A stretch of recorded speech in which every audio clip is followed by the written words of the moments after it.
fonctions de la caisse sont souvent remplies par les réceptionnistes.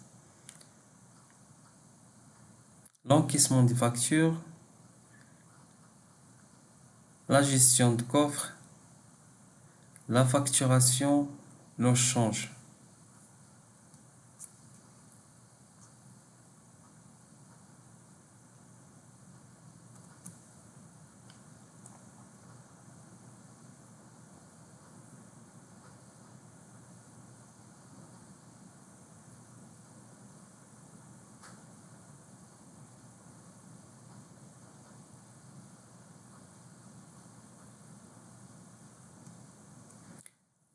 Les documents de la caisse. La facture ou la note de client. La note est un document écrit délivré par un prestataire de service à un non-commerçant. Quant à la facture, elle est destinée aux clients professionnels. La facture est un document plus complet soumis à des conditions de forme plus précises que la note. Le processus de la maîtrisation recette réalisée. Le positionnement du problème. Dans l'industrie hôtelière, les particularités de la comptabilité peuvent se résumer en 4 points. La majorité des ventes se font à crédit. Les secteurs de vente sont très variés. Lors de son départ, le client exige rapidement une facture détaillée. L'hôtelier doit connaître les chiffres d'affaires de son établissement par secteur d'activité. Pour répondre à ces besoins, les hôteliers ont adopté le principe de la main courante, qui en fait n'est qu'un journal auxiliaire des ventes de l'établissement. Ce document, de par sa conception, permet d'obtenir la position immédiate du compte de chaque client de l'établissement et la ventilation des prestations selon leur nature.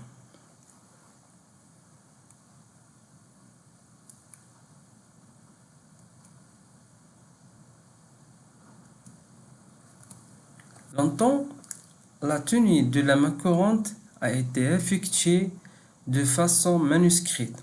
Actuellement, et avec la première à l'informatique, les hôteliers s'informatisent de plus en plus, mais cette modernisation du système de tenue de la main courante ne doit faire oublier que toutes les programmations informatiques sont établies d'après les règles de la base d'utilisation de la main courante manuscrite. Les parties du journal de la main courante. Les informations traitées en main courante peuvent être regroupées en 3 parties distinctes selon leur nature. La première partie, c'est la partie gestion commerciale. Les informations concernant généralement l'identité du client, le nombre de personnes, la date d'arrivée, la date de départ, les numéros de chambre occupés, les conditions de séjour et la catégorie de clientèle.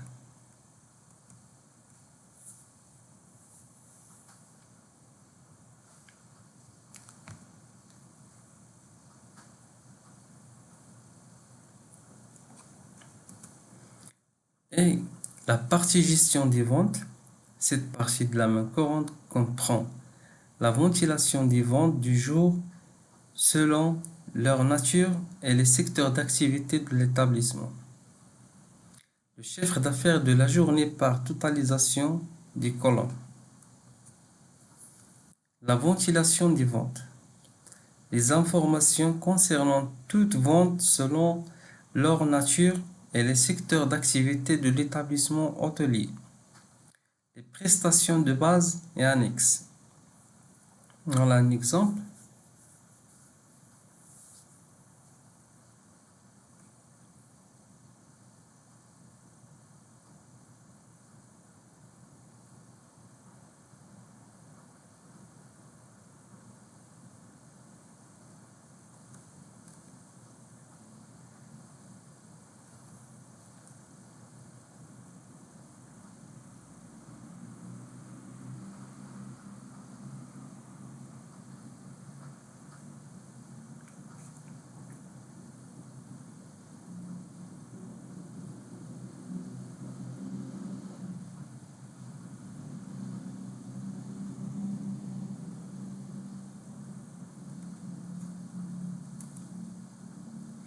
La ventilation et le regroupement du chiffre d'affaires dépendront de l'analyse souhaitée par l'hôtelier. Plus elle est détaillée, plus l'hôtelier disposera d'éléments pour gérer son établissement. Le chiffre d'affaires de la journée. C'est le résultat est obtenu de deux manières. En additionnant les ventes de tous les secteurs d'activité, en additionnant les dépenses de tous les clients pour la journée. Ça veut dire vente du jour égale le total dépenses clients du jour. Le chiffre d'affaires du jour, c'est le total débit client du jour. Et la troisième partie, c'est la partie gestion des encaissements. Cette partie fait la synthèse de ce qui est dû et ce qui est encaissé et ce qui est à reporter.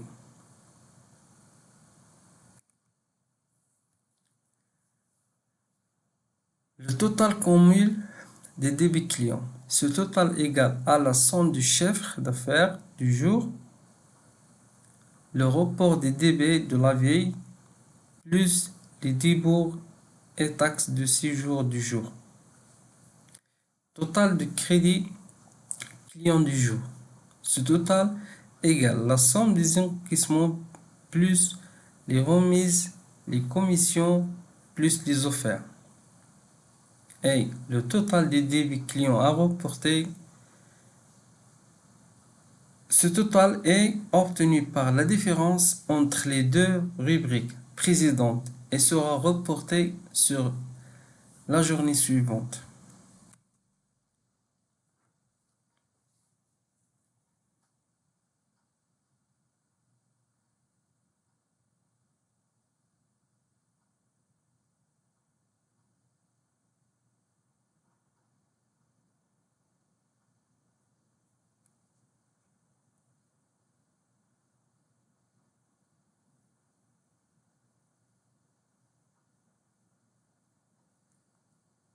Les techniques d'enregistrement.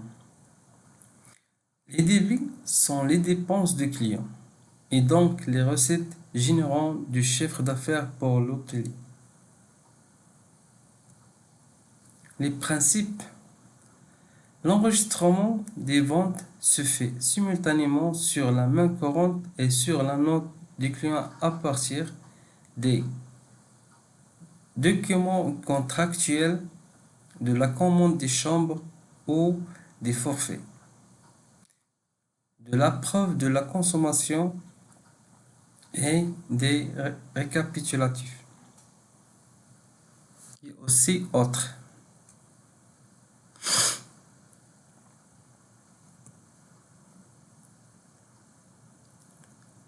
Le processus de la tenue de la main courante. En effet, la main courante, journal auxiliaire des ventes de l'unité, doit représenter le détail des ventes effectuées par les différents services au cours d'une journée. Ce travail a un double but, la ventilation des ventes et la tenue des comptes clients.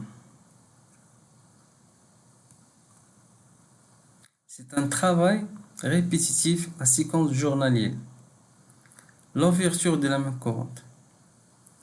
La main courante du jour est ouverte d'après les indications de la main courante de la veille. En effet, ce nouveau document doit comporter tous les comptes non soldés de la main courante du jour précédent. L'inscription des ventes. C'est le travail le plus spécifique du main courantier et le demande de l'organisation. Total colonne report de la vieille nouvelle main courante est égal au total colonne à reporter de la main courante de la vieille. Pour la clôture de la main courante. À la fin de chaque journée, la main courante est clôturée horizontalement par le calcul des soldes des comptes des clients et verticalement par le calcul des données de chaque colonne.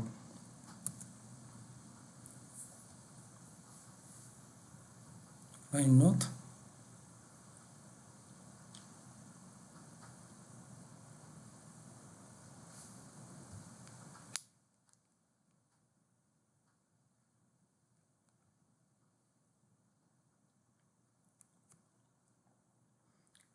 L'analyse des ventes. À partir de la main courante, l'entreprise peut calculer des indicateurs de gestion, ce qui est indispensable pour un bon suivi et un contrôle efficace du chiffre d'affaires. Les principaux indicateurs utilisés sont les suivants. Le taux d'occupation est égal au nombre de chambres louées fois 100 sur le nombre de chambres disponibles. Et l'indice de fréquence, c'est le nombre de clients présents sur le nombre de chambres louées. Et le taux de fréquentation, c'est le nombre de clients logés fois 100 sur le nombre de clients logeables. Le prix moyen par chambre louée, c'est le chiffre d'affaires chambre sur le nombre de chambres louées.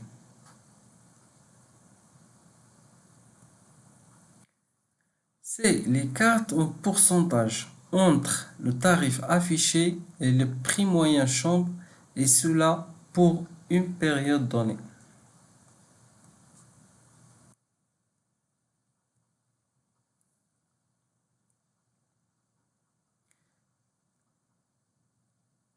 La dépense moyenne par client et par jour est égale au chiffre d'affaires total du jour sur le nombre de clients présents.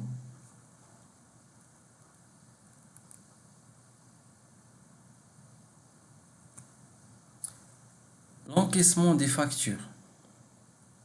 À son départ, le client passe à la caisse pour payer sa facture. Il peut payer de différentes façons. Voilà les moyens de paiement et que doit faire le caissier. Espèce. Le caissier, il vérifie la concordance avec la note. Recompter sur le comptoir avec les clients. Vérifier l'état des billets. Et pour les chèques, vérifie que le montant en chiffres est égal au montant en lettres est égal au montant dans la facture. Que le chèque est bien signé. Elle reporte le numéro de carte d'identité du client au dos du chèque. Et pour la carte de crédit, elle produit le ticket de vente. Elle vérifie la date de validité de la carte et éventuellement, elle demande un numéro d'accord de paiement.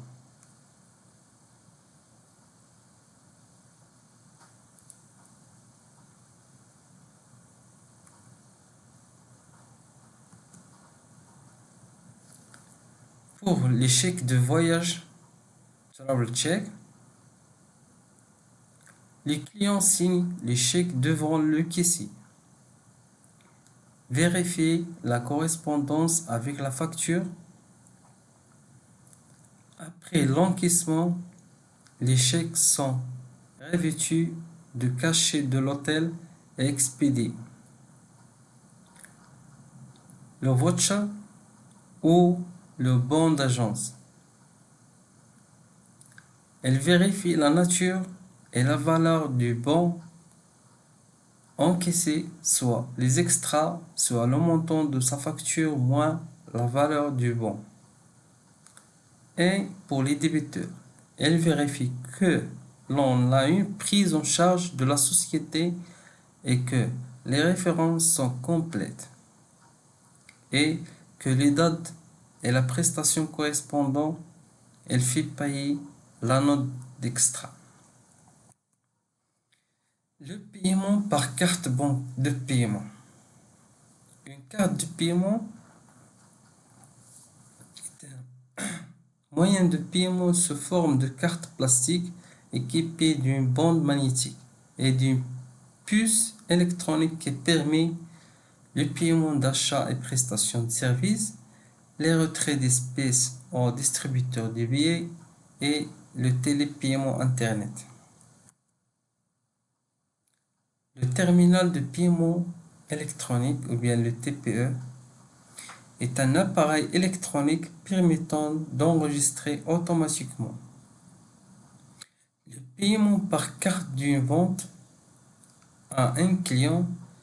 L'utilisation d'un TPE permet de débiter automatiquement le compte bancaire du client et de créditer directement le compte professionnel de l'entreprise.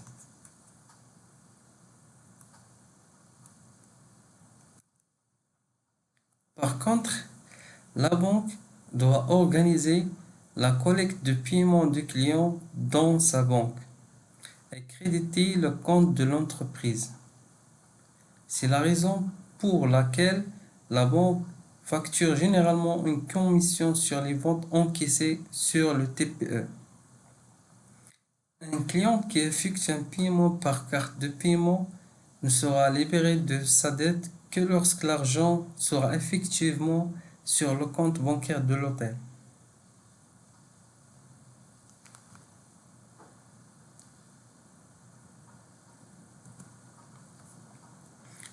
Dans les hôtels qui ne disposent pas de coffre-fort dans les chambres, ceux-ci sont à la disposition des clients à proximité de la caisse. Elles peuvent contenir beaucoup de valeur et leur gestion est très rigoureuse.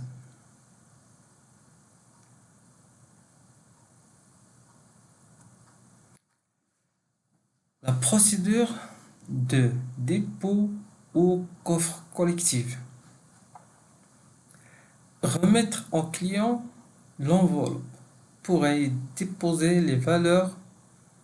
Le client place ses valeurs, cloque lui-même, l'enveloppe est signée à l'endroit de la fermeture et remettre au client le reçu avec la mention suivante: reçu d'objet pour une enveloppe fermée. Inscrire le dépôt avec numéro d'ordre dans le livre des dépôts.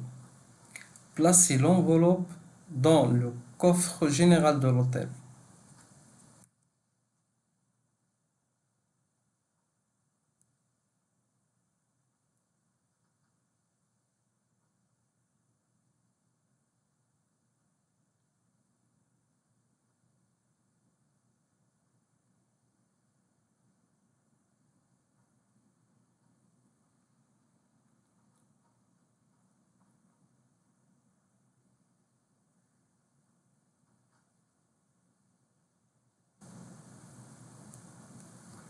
Le change a un sens unique. Il s'agit exclusivement de l'achat de devises à une clientèle étrangère en règlement des prestations de services. Les obligations. Reprise de devises étrangères en règlement de la facture du client. La Fichage de manière lisible du tableau de change. Établissement d'un reçu au bordereau de change en 3 exemplaires. Pas de vente de devises et pas de transaction en dehors du règlement de la note.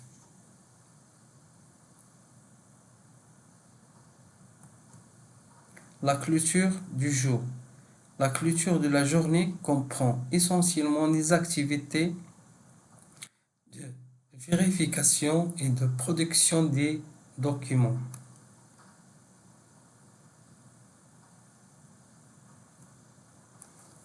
Les opérations de fin de journée. Elles ont pour but d'arrêter les comptes clients et les chiffres d'affaires par période de 24 heures. Cet arrêté de fin de journée permet d'effectuer les contrôles des enregistrements, d'obtenir un rapport quotidien de l'activité de l'entreprise appelé feuille de situation ou daily report.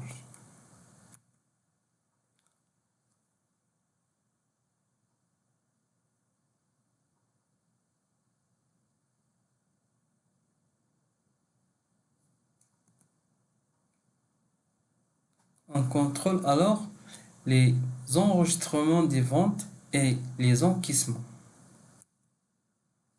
Comment procéder? Le contrôle sur les encaissements est effectué à partir du livre de la caisse. Celui-ci montre les 3 encaissements de la possibilité de décaissement de la journée. L'encaissement de la journée, l'encaissement des débiteurs divers, encaissement d'arrêt et les décaissements des débours.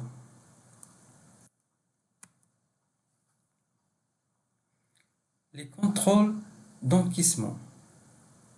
Contrôle d'encaissement à effectuer à chaque fin de service.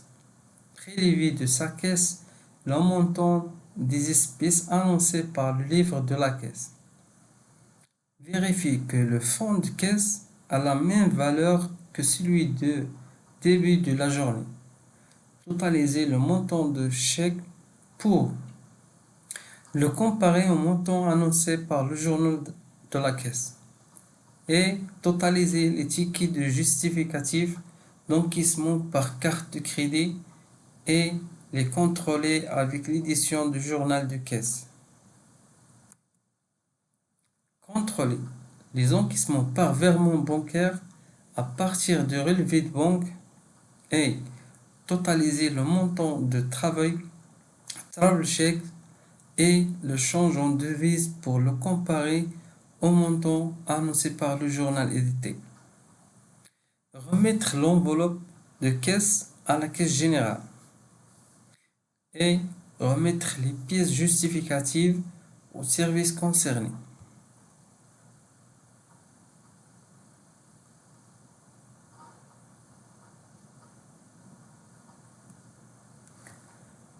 L'encaissement de la main courante du jour plus l'encaissement d'arrêt plus l'encaissement des débiteurs divers est égal espèces plus chèque plus virement plus commission bancaire et agence.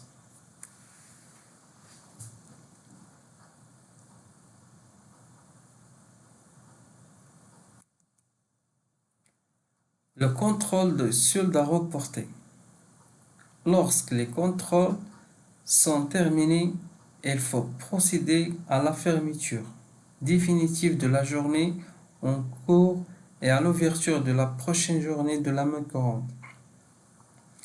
Cela consiste à mettre à zéro le débit et de crédit du jour, à changer la date du système, à enregistrer le report à nouveau si ce n'est pas fait automatiquement.